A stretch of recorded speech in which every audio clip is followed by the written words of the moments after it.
자, 오늘은 예루살렘에 입성하시는 예수님이라는 제목으로 여러분과 함께 하나님 주시는 은혜를 받는 시간 갖도록 하겠습니다.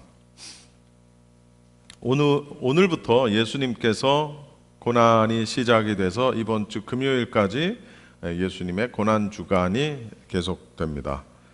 그래서 이번 주간을 우리가 이제 보통 고난 주간 이렇게 얘기를 하죠.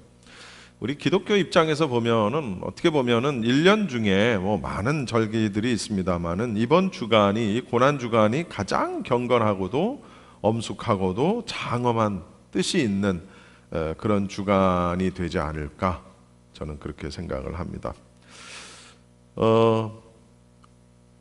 오늘부터 시작해서 일주일 동안의 어떤 그 기간이 정말 아주 극적인 그런 기간입니다. 기독교 역사에 있어서 아주 정말 중요하고 또 예수님의 사역의 하이라이트라고 해야 되는 주간이 바로 이번 주부터 이번 주말까지가 되겠습니다. 그 하루하루별로 제가 어떤 사건들이 있었는지를 간단하게 한번 요약을 해보도록 하겠습니다. 고난주간의 첫날인 오늘은 보통 교회에서는 아마 다 종려주일 이렇게 해가지고 종려주일로서 오늘 예배를 할 거예요. 2000년 전에 예수님께서 나귀를 타고 예루살렘 성에 입성을 하실 때 그때 많은 군중들이 자신의 옷을 벗어서 길에 깔기도 하고 그 다음에 나뭇가지를 꺾어서 깔기도 하고 그 나뭇가지를 흔들면서 예수님을 반깁니다.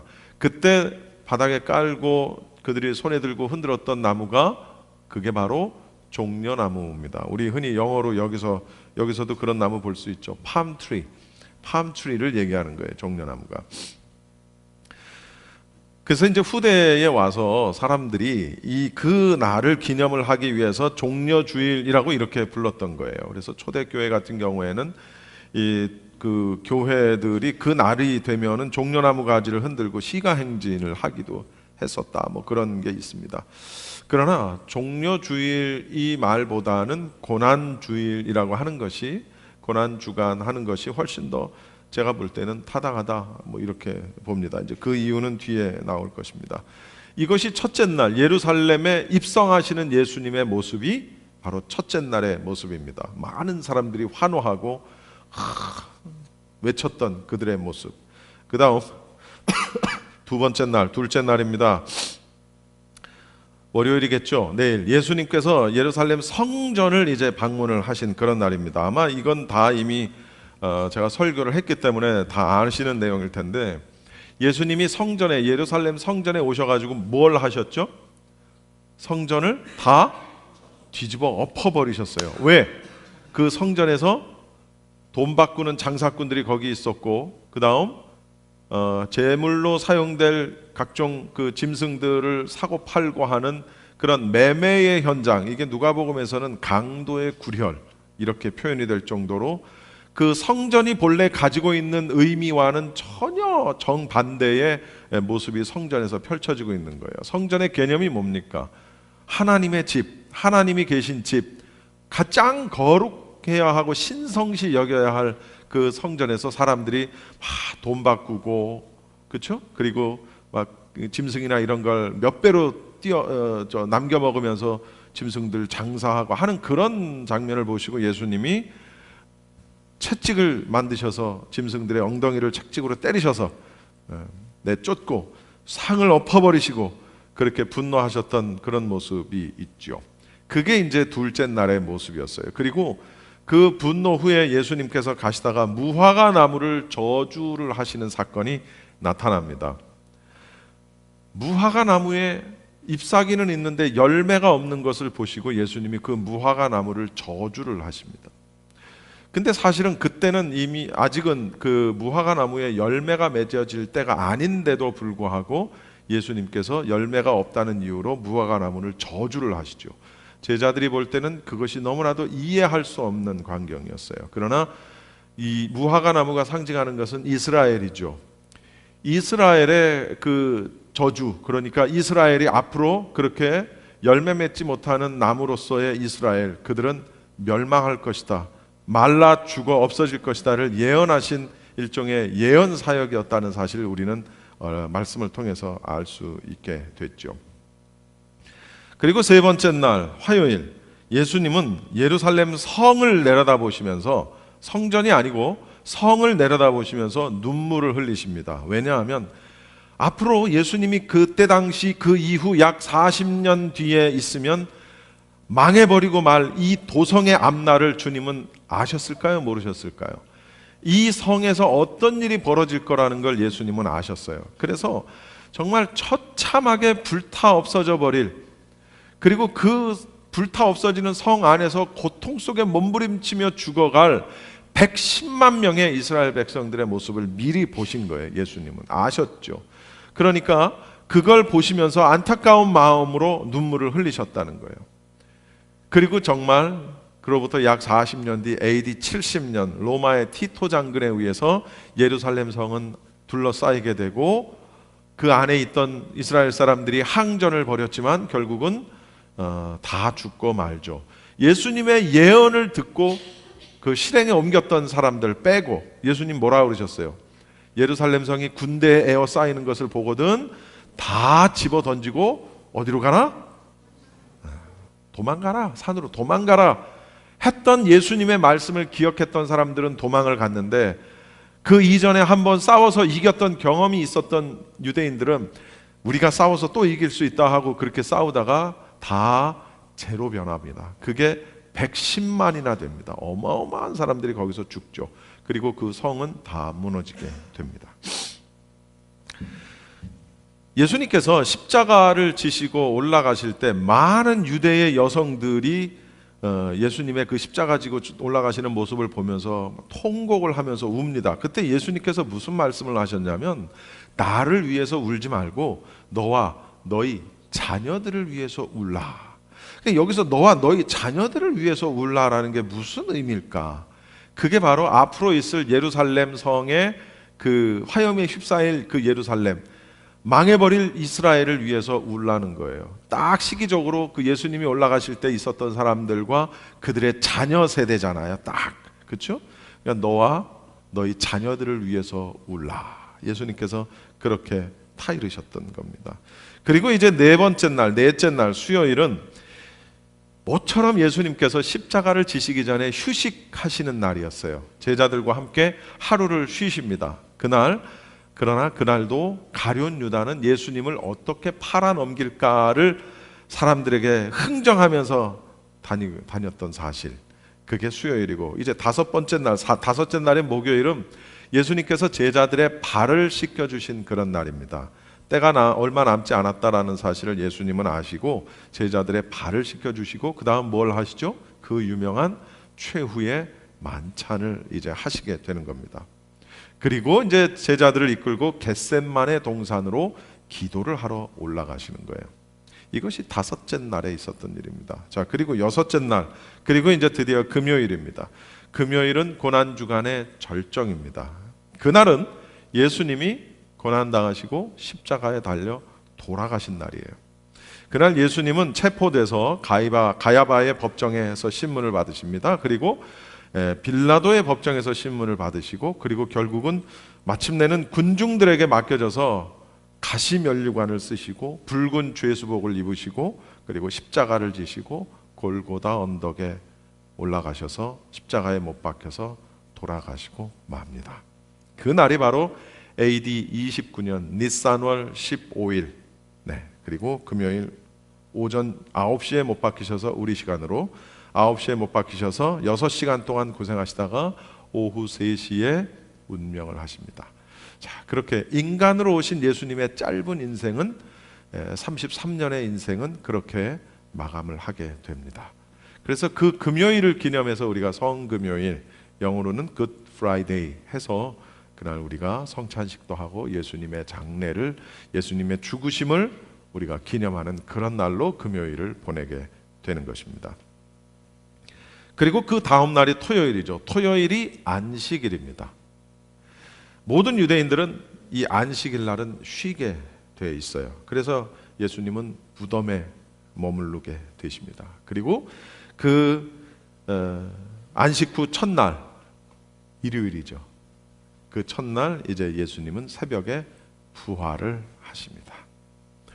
금토일, 금요일 날 돌아가시고 토요일 그리고 일요일, 그래서 금토일 사흘 동안 무덤에 계시다가 사흘째 되는 날 예수님이 부활을 하셨고, 그 뒤로 교회는 예수님이 부활하신 날, 주의 날, 그래서 주의 날을 기념을 해서 이제 예배를 주의 날에 이제 주일날 예배를 하게 된 거예요.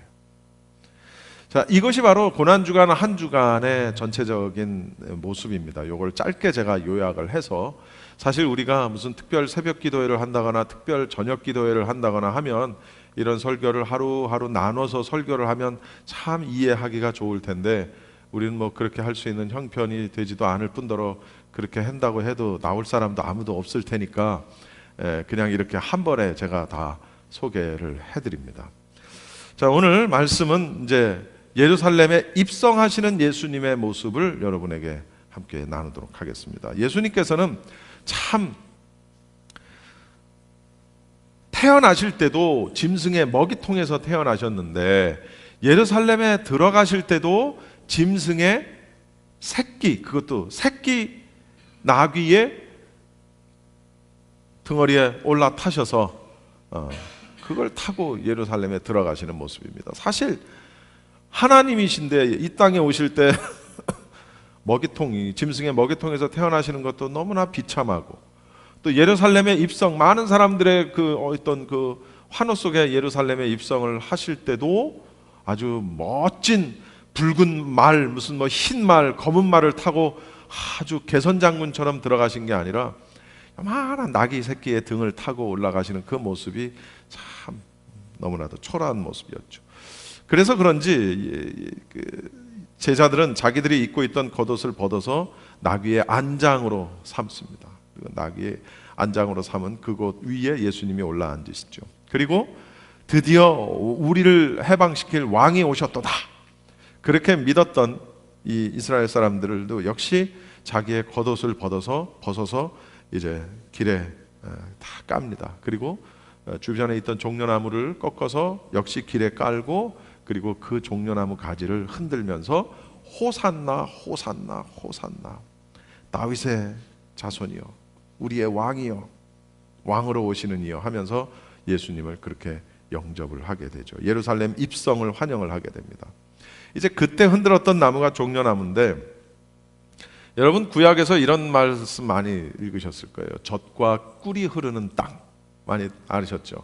그럼 여기서 젖과 꿀이 흐르는 땅이 뭐냐? 젖이라는 것은 양의 젖을 이야기하는 것입니다. 그리고 꿀이라는 게 뭐냐면 바로 이 종려나무 열매인 대추 야자를 이야기하는 겁니다.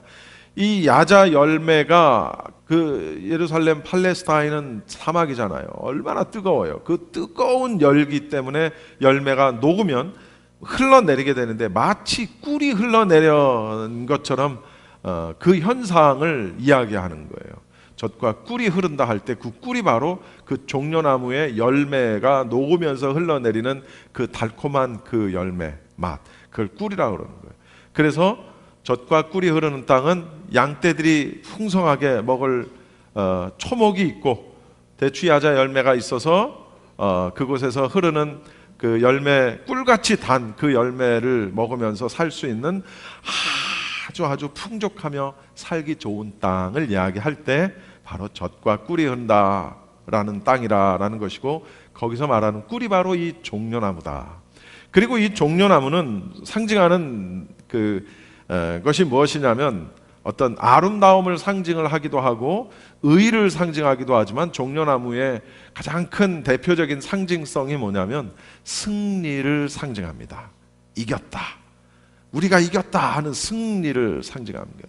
그러니까 예수님이 들어오실 때에 종려나무 가지를 흔들었다는 얘기는 이긴 자, 이기고 돌아오는 개선장군의 모습의 어떤 예수님, 승리자의 모습에 감격해서 종려나무를 흔들었다는 것과 같은 의미가 되는 겁니다. 그런데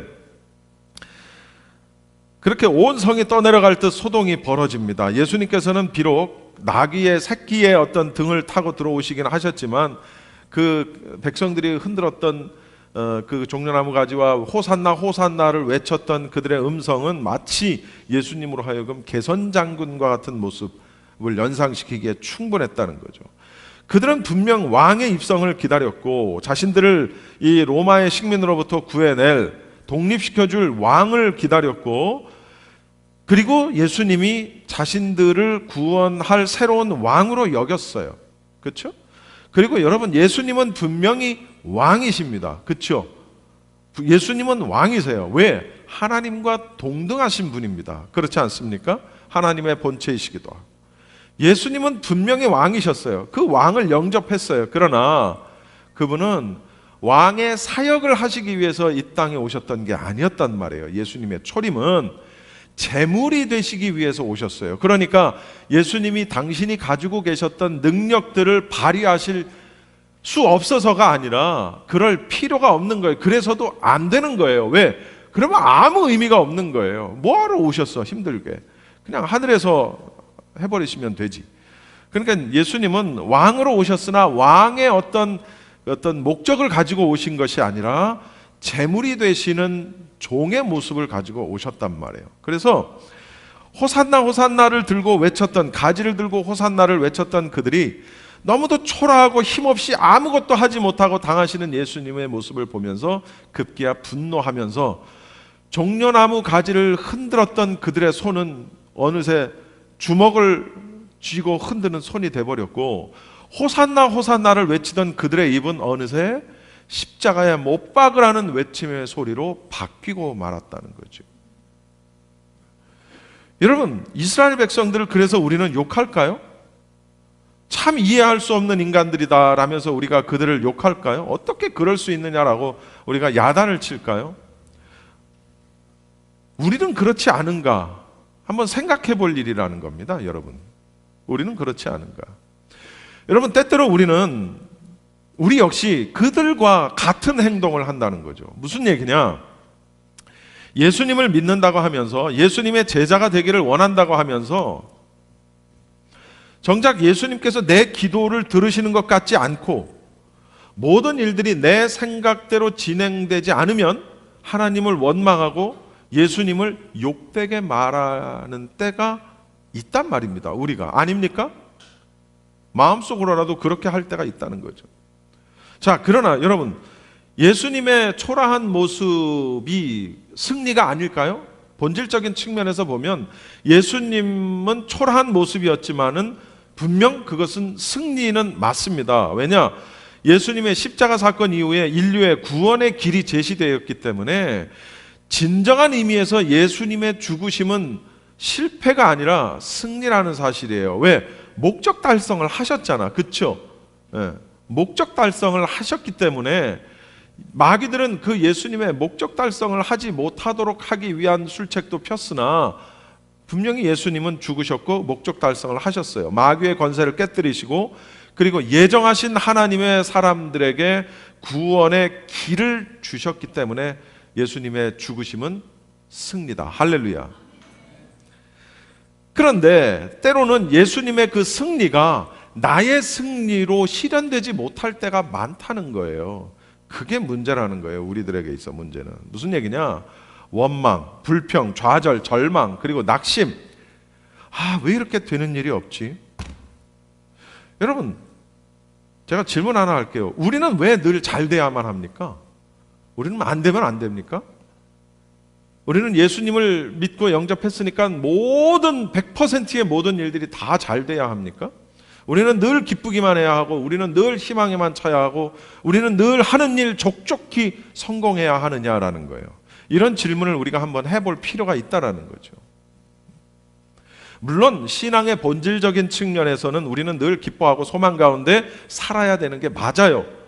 그러나 현실 속에서 어떤 때는 우리의 마음 속에 원망의 마음이 나올 때가 있다는 거예요. 그렇죠?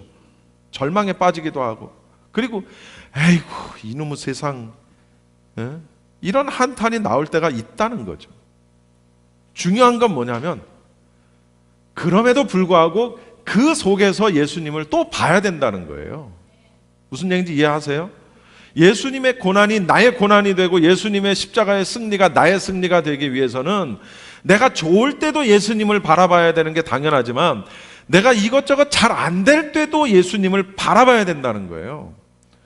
근데 잘 될 때는 예수님이 나와 함께 하시는 것 같고 나를 돌보시는 것 같고 내가 예수 믿어 복 받는 것 같지만, 그러나 이게 뭔가 잘 안 되고 뭐가 좀 이럴 때는 예수님이 나와 함께 하시는 것 같지 않고 막 이런 것들이 심해지면, 야, 이게 예수님이 계시긴 계신 분인가?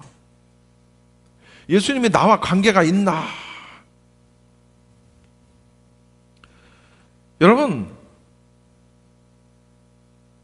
예수님은 하나님이셨지만, 아까도 얘기했지만 하나님이셨지만, 그분은 충분히 로마 병정, 천만 대군의 로마 병정이 와도 한순간에 그들을 다 날려버릴 만한 능력을 가지고 계신 분이지만 그렇게 하지 않으셨어요. 베드로가 열받아서 말고의 귀를 자르는 그런 순간에도 예수님은 그 귀를 다시 붙여주시면서 그렇게 하지 말라. 예수님이 귀를 못 자르셔서 얼마든지 로마 병정, 당신을 잡으러 온 로마 병정들을 일순간에 다 죽게 하실 수 있는 능력이 있으셨으나 그렇게 하지 않으셨다는 거예요. 왜? 그러니까 우리도 뭔가 잘할 수 있고, 그러니까 이익을 볼 수 있고 뭔가 잘 될 수 있을지라도, 그렇게 되지 못할지라도, 그렇게 잘 될 수 있으나 그렇게 되지 못할지라도 그 순간에도 우리는 예수님의 고난 가운데 우리 스스로를 동참시켜야 될 필요가 있다는 거예요. 무슨 얘기냐면, 한마디로 쉽게 얘기하면 예수님의 고난도 나의 고난, 예수님의 승리도 나의 승리가 돼야 된다는 거예요. 예수님의 승리만 나의 승리가 되면 안 된다는 거예요. 그러면 이놈의 세상 이런 하나님은 살아 계시나? 이렇게 되는 거예요. 이렇게. 왜? 나는 왜 맨날 승리해야 하고, 나는 왜 맨날 좋은 일만 있어야 하고, 왜 나는 하는 일마다 성공해야 하느냐는 거예요. 그렇지 않을 때도 있다는 거예요.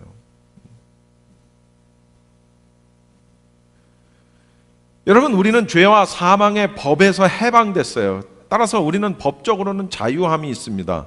그렇죠? 그러나 여전히 우리는 때로는 힘들고, 여전히 괴롭고 외롭고, 여전히 절망의 수렁에 빠지기도 합니다. 그래서 우리는 법적으로는 문제가 없으나 예수님을 믿음으로 말미암아, 그러나 우리는 관계적으로는 하나님을 1대1로 만나야 할 필요가 있다는 겁니다. 할렐루야. 1대1의 관계 속에서 예수님을 만나야 돼요. 1대1의 관계 속에서 예수님을 만나면 우리가 당하는 고난이 우리에게 축복이 돼요. 할렐루야. 여러분, 축복은 저주가 고난은 저주가 아니에요.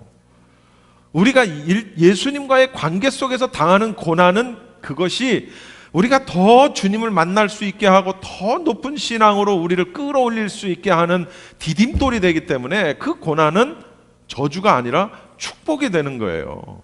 여러분, 예수 믿으면 우리가 잘 되고 복 받는 건 사실이지만 때로는 그렇지 않을 수도 있다는 걸 우리는 반드시 명심해야 돼요.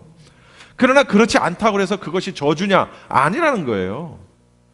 예수님이 함께 하시는 성공도 축복이지만 예수님이 함께 하심으로 받는 고난도 축복이라는 걸 우리는 알아야 합니다. 할렐루야. 어떤 사람이 늘 마음속에 생각하기를, 왜 내 십자가는 이렇게 너무 무겁고, 왜 내게 주신 십자가는 왜 이렇게 큰 거야? 하나님이 왜 나한테만 이렇게 큰 십자가를 주셨는지 몰라. 원망, 불평. 그리고 이제 십자가를 지고 가는 꿈을 꿉니다. 꿈속에서 십자가를 지고 언덕길을 힘겹게 올라갔는데 그곳에 십자가들이 많이 세워져 있는 것을 보게 됩니다. 그때 어디선가 음성이 하나 들려와요. 저 많은 십자가 중에서 가장 가벼운 것으로 바꾸어서 지고 가거라 하는 음성이 들려요. 왜 이렇게 내 십자가는 맨날 무거운 거야? 불평을 하다 보니 가장 가벼운 걸 선택해서 지고 가거라 하더라는 거죠. 그래서 자기가 지고 있던 십자가를 던지고 가장 작은 십자가를 골랐어요. 가볍겠죠. 보석이 가득하고 장식도 예쁘게 된 가볍게 생긴 십자가를 딱 졌어요. 근데 딱 지니까 묵직해. 이거 뭐지? 그래서 그 속을 요러고 들여다보니까 그 십자가 속에는 아픔과 고뇌와 절망과 이런 것들이 가득 차 있는 거예요. 너무 무거워. 그래서 에이, 모양만 이쁘네. 그리고 걷어내버립니다. 그리고 또 다른 십자가를 다 끌려고 합니다. 십자가에 장미꽃으로 장식이 되어 있는 예쁜 십자가예요. 그거를 탁 지고 가려 몇 걸음을 걷는데 그 장미 가시가 계속 내 등허리를 찌르네. 가벼운 것 같긴 한데 아이고 따고 못 찌고 가는 거예요. 계속 등허리 찌르고 똥꼬 찌르고 막 그냥 에잇! 그리고 그 십자가도 그냥 집어 던지는 거예요. 그래서 이 사람은 다시 고른 것이 자기가 지고 가던, 옛날에 지고 가던 그 십자가를 다시 지고 가는 거예요. 옛날에 그 십자가를. 에이, 내게 제일 무거운 줄 알았더니 저 십자가는 더 무겁고 저 십자가는 자꾸 찔러대고, 에이, 내가 그냥 원래 지던 십자가가 차라리 낫다. 그러면서 자기가 원래 지고 가던 십자가를 지고 그렇게 갔다는 거예요.